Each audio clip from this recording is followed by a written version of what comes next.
Do you know anyone with this scar on their arm? Well, chances are they are vaccinated for tuberculosis.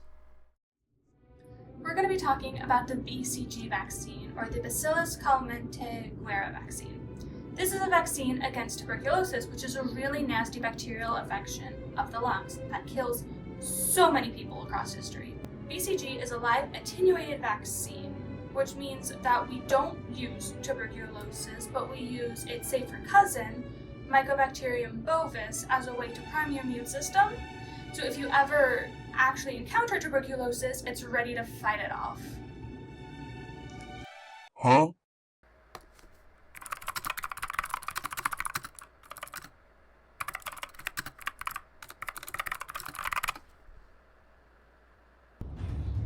So the suicide bombers, known as the neutrophils, they come and attack the tuberculosis. Boom, boom, boom. And historians there, or more known as the memory T cells, record everything that's going on. They record what the tuberculosis looks like, and they know for the future, so they can decode and basically inform these our brave suicide bombers into the next mission.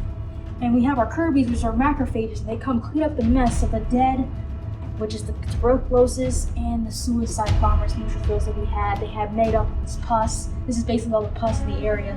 And so they can only do so much though. So you're left with this scar. So this vaccine's administered intradermally, which means pretty much right under the skin.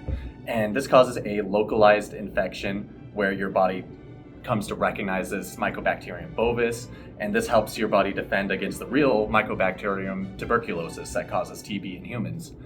But this localized infection, because it's close to the skin, it starts to create these this red zone of inflammation. It creates a pustule. It starts to be filled with pus, and as we learned in class, that pus is mostly dead neutrophils that are fighting this infection. But over time, over months and years, as this starts to scab over and flake off, it creates a scar on your arm. But this scar is physical proof that your body can now defend tuberculosis. So since most of the world has cases of tuberculosis, why doesn't the US? So historically, we've been pretty isolated geographically, so that results in low tuberculosis rates.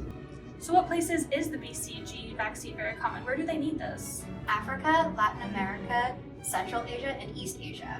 Oh, okay.